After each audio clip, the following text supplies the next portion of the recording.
As we wrap up this study, let me first start by saying thanks for going along with us on the journey. I hope you've enjoyed the opportunity to study 2 Timothy with us. I also want to invite you, if you have questions or even want the opportunity to dialogue about 2 Timothy, I would love to have that opportunity. Simply get on our college's website and find me and then email me, and I'll do the best I can to respond and interact with you. We come to the end of 2 Timothy, and Paul wants to wrap up a few of his conversations. In fact, Paul often does this at the end of his letters. Look at the end of the book of Romans, and you'll find in chapter 16, an extended list of greetings and directions that Paul wants to give. Paul often used letters as a way to direct ministry, and you'll notice that that's part of his strategy. I kind of wonder what Paul would do if he were to have email and, kind of the internet capabilities that we have today. How would Paul exponentially increase the preaching of the gospel in our world today? Well, that being said, Paul used the technology and the resources at his disposal, but he continued to make disciples who made disciples. That's what we find in Timothy here. And Paul, at the end of his life, is going to mention a number of names. And again, many of these names will mean nothing to us when it comes to the kind of the consequence of the relationship that Paul had with them. But I want you to recognize how many people Paul was discipling. In fact, if you were to take every name that's affiliated with Paul's ministry, and just read the names that we know, it would take you quite a bit of time. I've actually done it in a dorm devo here on campus, and quite frankly, it was a bit boring. But I think I proved my point, is that Paul was very intentional about making disciples, and oftentimes of those younger than him. Well, Paul gives some directions, and we notice a few things. Picking up in chapter 4, verse 9 again, Paul says to Timothy, I want you to do your best to come to me soon. So Paul is anticipating he's going to die, but it may be months away. Now, there's going to be some implications of this trip that Timothy's about ready to take, and he's going to give him some directions in just a minute. But Paul then comes back. We've already read this verse in our last session, but we'll come back to it. Demas is in love with the present world. He's deserted me. He's left me. He's gone to Thessalonica. Then others, Crescens has gone to Galatia, and Titus has gone to Dalmatia. That is, Titus as in the letter to Titus. So not all of these individuals have deserted Paul, but he is alone. And not alone, but he is experiencing some emotions of being abandoned and alone. We're going to see some of that come up in just a bit. Then verse 11, what Paul says is this: Luke, as in the author of the book of Luke, as in the physician we see in Colossians, Luke alone is with me. Luke may actually be functioning as Paul's personal physician. Oftentimes, physicians in the ancient world were actually slaves or were hired into a household to be in a kind of a servant role or an assistant role. So it may be that Luke is functioning in that capacity here. I do find it interesting that in 1 Timothy, as well as in the language of the pastoral epistles, it may be that Luke plays a role in some of the language that Paul uses, specifically maybe even language like the language of health or soundness that's a theme in all three letters. I also find it interesting that in the pastoral epistles, when Paul quotes a gospel, it's the gospel of Luke. Luke seems to have an impact on Paul's writing here as he spends time with him. Now, Luke alone is with me, Paul says, and then he says, hey, by the way, get Mark, as in the Mark that Paul had a feud with Barnabas in the book of Acts. Yeah, I want you to go get him because I want you to bring him with you because he's useful to me in ministry. Paul's saying his final goodbyes. And one of those final goodbyes is to someone that in the past he had a rift with, a disagreement with. And at one point he kind of said, Mark's not all that useful. In fact, you take him, I don't want to take him. And Paul and Barnabas divided ways because of John Mark and this division over him. Now we come to this place. Now, I think they've already made reconciliation. We see evidence of that throughout the New Testament, but we have this affirming phrase that's here. He's useful, like those vessels in the household that are clean on the inside and ready for the master to use. Mark is that. He's useful for me in ministry.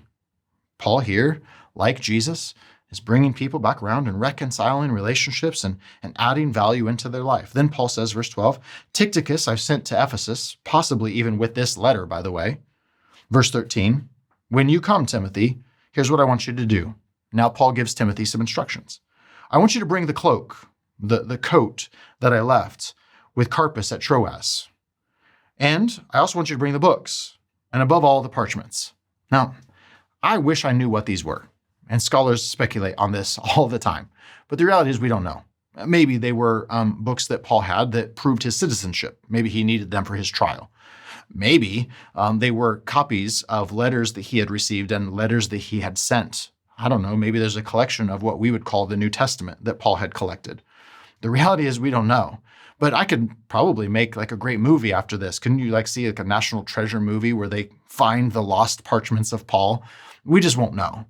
But we have this directions that Paul gives Timothy. This, by the way, is some of the evidence that I would use to argue for the authenticity of this being a letter from Paul to Timothy and not just a letter that someone made up and said, oh yeah, let's make up a letter from Paul. These kinds of details, if you're just making it up, you don't leave them kind of open-ended like this. You only do this when there's actually a real Timothy on the other end of the line. And so Paul here gives Timothy some directions. Then he gives him a warning, verse 14. He says, Alexander the coppersmith did me great harm there. The Lord will repay him according to his deeds. You beware of him, for he strongly opposed our message. And in fact, at my first offense, no one came to stand by me. Everyone deserted me. May it not be charged against them. So who is this Alexander the coppersmith?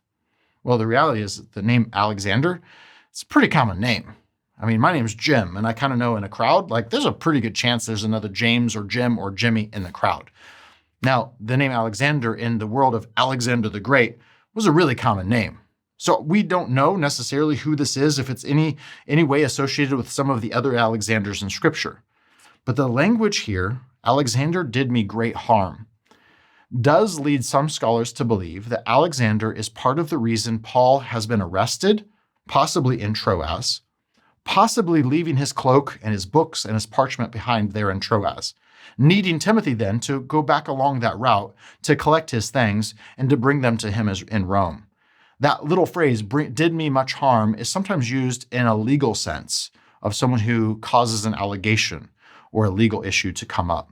Maybe that's true. And as we try to do the best we can to reconstruct what Paul's saying here and what is going on in the life of Paul and Timothy here, that seems to be a likely scenario. That then Timothy goes through town. He's to kind of avoid him and do the best he can to beware of that particular threat that is there. Remember what Paul said, don't be ashamed of the Lord, nor of me his prisoner. Like there's a risk in associating with Paul. And even as Timothy does something as simple and innocent as picking up books and parchments in a coat, it may actually cause him to fall under this same threat as he goes through town.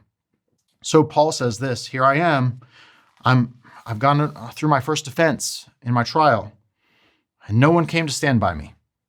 I was all alone. Now, I thought Luke was with him.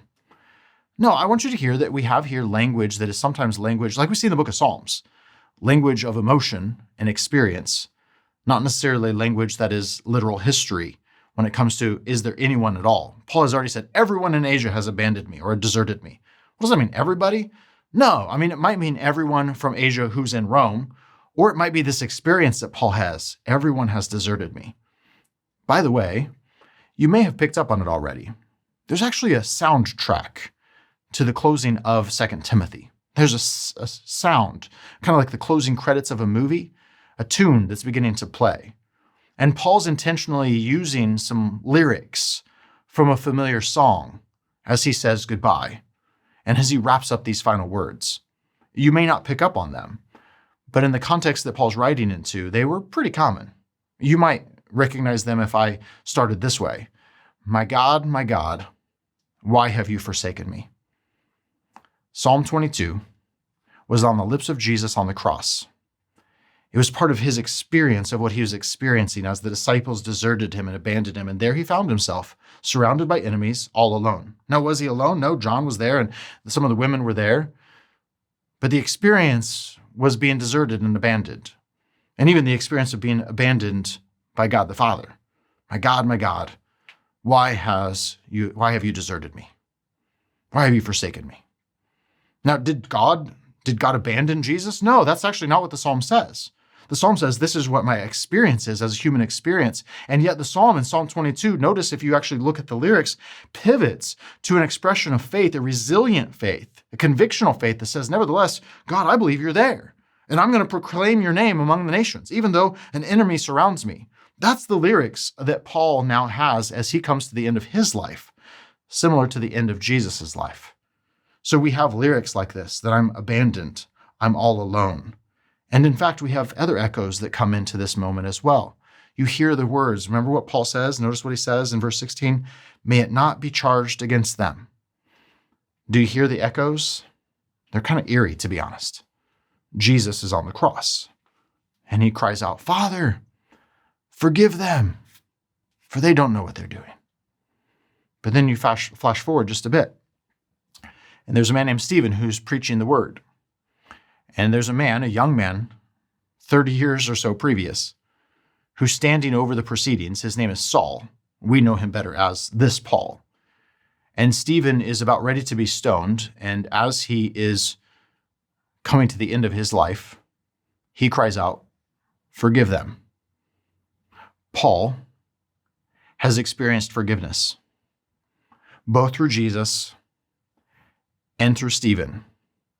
And now as he comes to the end of his life and he has enemies surrounding him and people deserting him, he cries out those same words that he has heard. Because he's experienced forgiveness. He forgives. May it not be charged against them. Then, like Stephen, remember what happens to Stephen? He looks up and he sees Jesus standing. The standing Jesus in the imagery is Jesus who's either going to give an innocent verdict or be someone who's going to receive Stephen.